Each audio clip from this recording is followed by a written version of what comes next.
忙着呢。哎呦，看看，这房子盖起来了啊！好好好，这一看挺结实。有事啊？老韩刚走。哦，是吗？啊，没事。嫂子，你们家韩刚的事儿，这到底这是怎么了？这是？我怎么听说你们两口子不准备参加他们的婚礼？老韩那脾气你还不知道啊？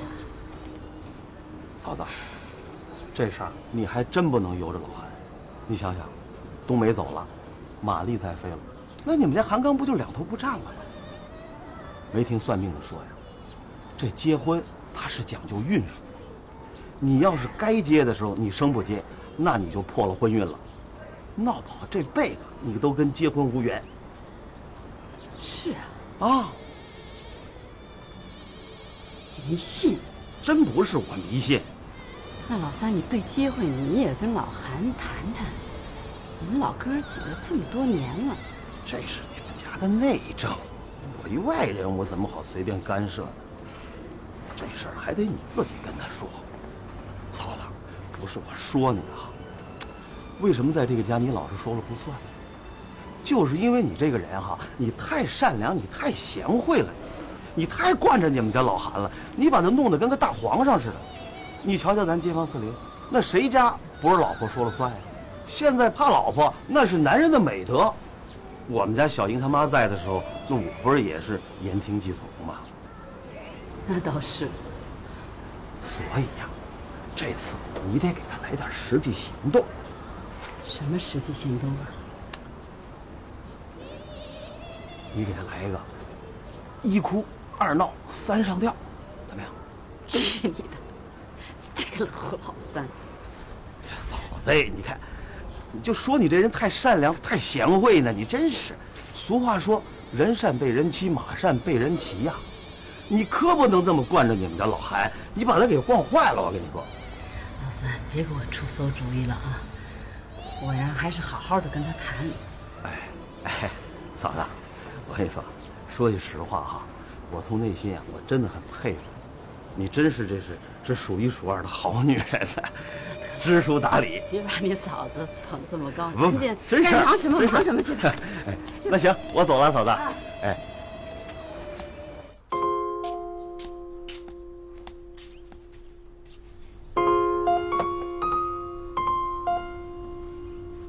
你买的？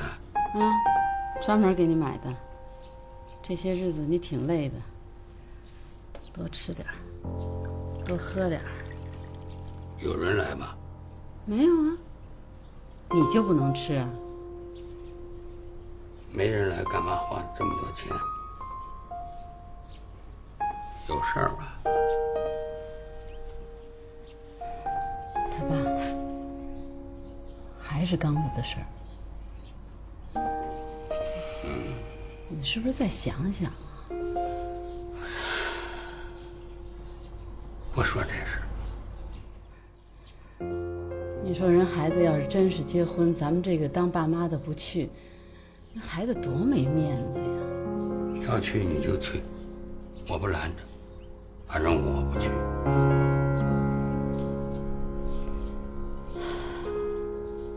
你知道这2天我都睡不好觉，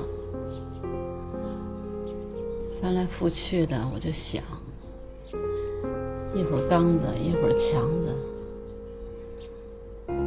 这是不是做的太过分了？怎么过分？一点都不过分。行吧，那我也豁出去了。你要是不去，我就自己去。你去，我不拦着。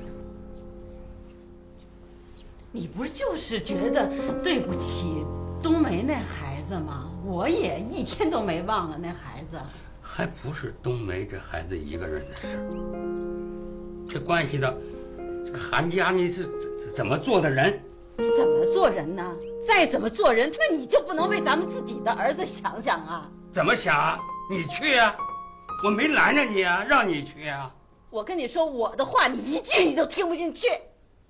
我给你生了2儿子，我在这家一点地位都没有。谁说没地位了？你怎么没地位了？我什么时候说话算过数啊？不是，我就这件事不行。哪件事说的我算数了？你你说我真的，我觉得我这辈子我活着有什么意思？你说我，你今天可太不讲理啊！我怎么不讲理了？你要去你自己去，我不去，我也不拦着你，不就得了吗？干嘛呀这是？我干嘛呀？我为了谁呀？我一辈子都是为了你。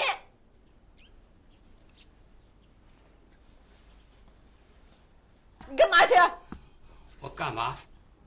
这件事以后咱们不提了，行不行？干嘛不提呀？这事就卡在这儿了，你去还是不去啊？就卡在这儿了。谁要再给我提这个事，我给你急！我告诉你，干嘛去啊你？别让我。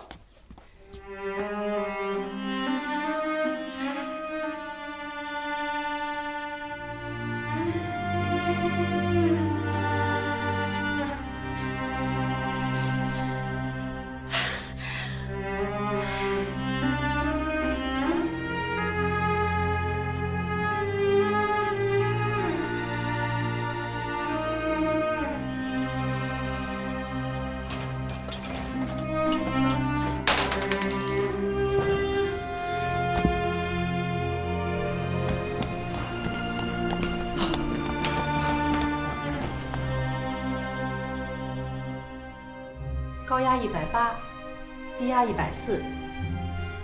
平时坚持吃药吗？有的时候头晕的时候，我就吃2片，血压一直都有点高。病人血压这么高，千万别惹他生气。然后如果以后外出的话，一定身上带点药，每天呢还要坚持测量血压，好不好？来，我给你开点药去。行，那我跟你去。好，开点药。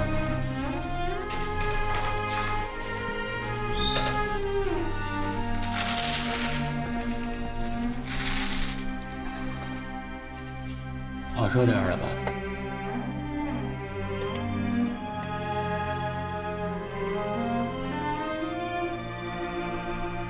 我还死不了吗？你要是不气我呀，什么事儿都没有。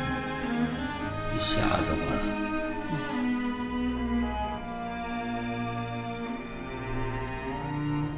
他爸就同意了吧？要不怎么办呢？